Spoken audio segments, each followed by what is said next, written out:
The reign of the old shogunate is over.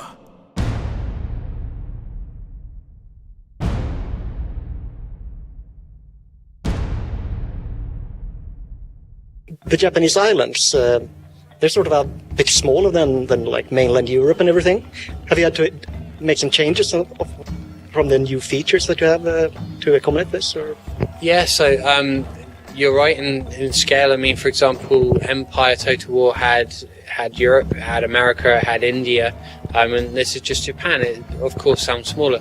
But what we've done is think of it almost like Japan under a magnifying glass, so it's a lot bigger, and we have over 60 provinces to try and compete in.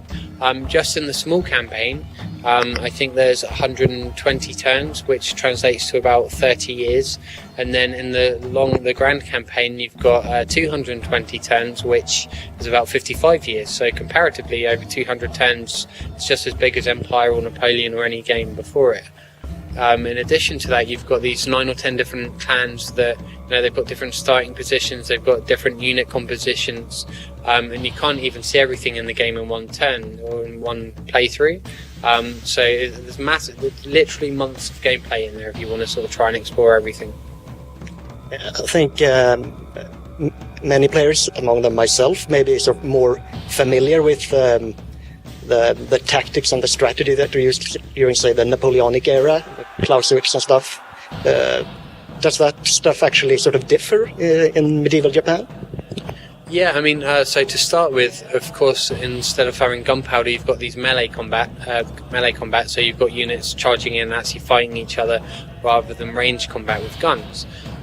What happens in the game, though, is at a certain point the Europeans come over from Portugal and Holland, and they offer you gunpowder. So if you like that style of gameplay, you still have the option of doing it. But of course, if you take gunpowder, that means you've got to adopt Christianity, and it means that your citizens may, revolt against you, and you've got that to manage and contend with. But it also means that you've got all these. You can give guns to basically anyone, and they can point and shoot, right? So you've then got lots of low-cost troops that have guns. But we don't want it to be that there's only one right way of playing Shogun 2. So you can completely ignore gunpowder and continue to develop your cavalry and your archers, and then you'll have really strong archer units that can take out gunpowder units, right? So certainly by the end of the game, you're not going to have it that every single clan's got gunpowder. Some may choose to ignore it, and they'll do just as well in other ways. So it's just about options. I believe, unless I'm mistaken, that both Shogun and Shogun 2 take place during the Sengoku era of Japan. What makes this sort of, because with Europe you've spanned from Rome up to the Napoleonic era, but what makes the Sengoku era so much more interesting than, say, the Tokugawa shogunate? Or Right, the period we've chosen starts in 1545, and it's just so after the Onin War.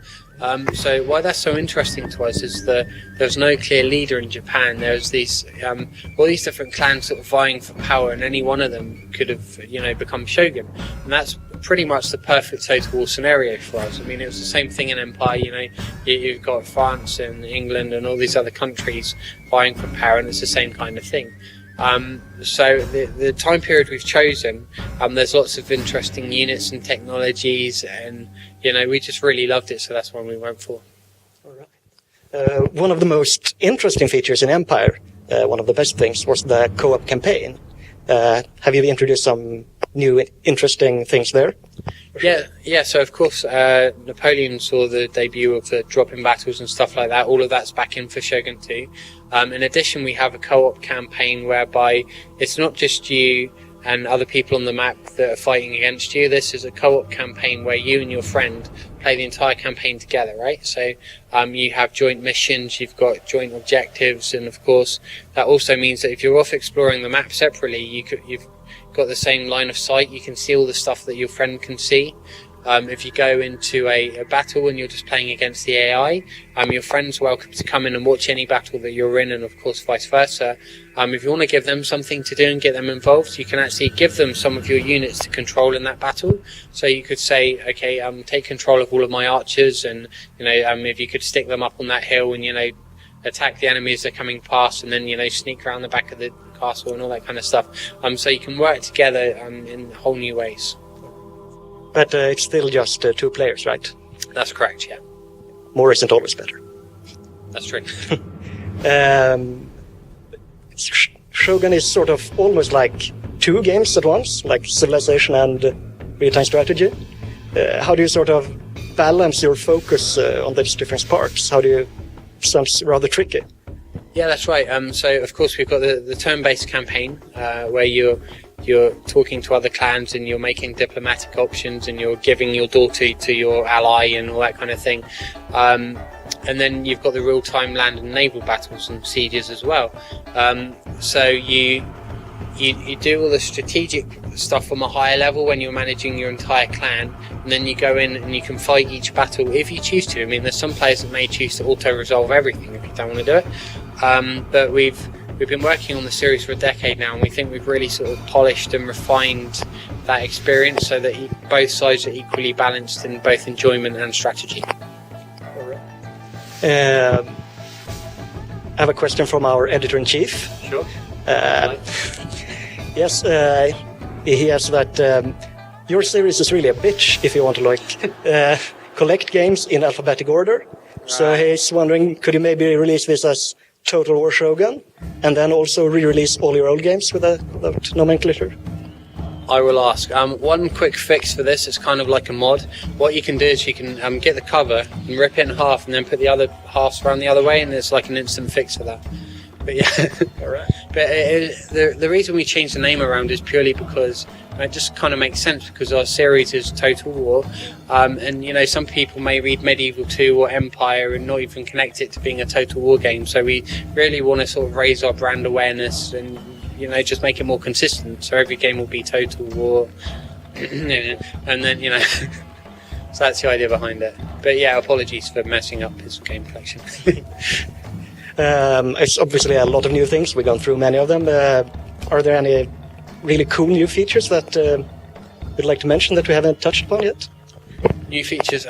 So you've got the multiplayer aspect of it, where you've got the clans where you can join a clan and compete against that. You've got the single the multiplayer map where you're unlocking different stuff. Different armor and different abilities, different units, all that kind of thing.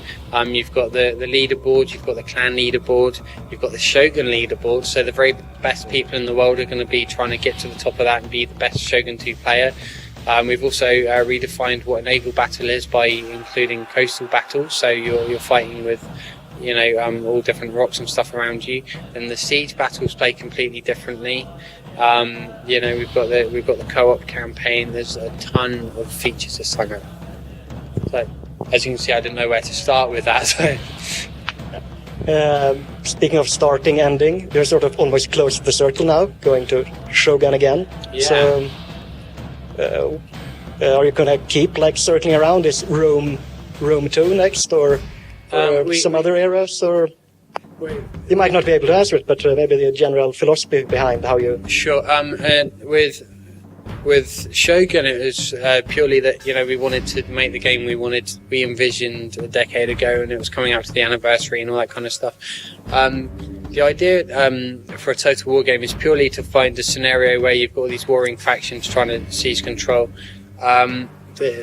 We have a lot of people ask about Rome 2, we have people ask about Medieval 3 or Empire 2, or all those kind of things. We've got a list of hundreds of different scenarios. We could go into the past even more further than we ever have, or we could do something in the present or the future or in space, or a fantasy game, or have dinosaurs. And so we've got basically this massive long list it's a wish list, right? So it's just a case of what order we do that list in. But yeah, we're not going to run out of ideas anytime soon, I don't think.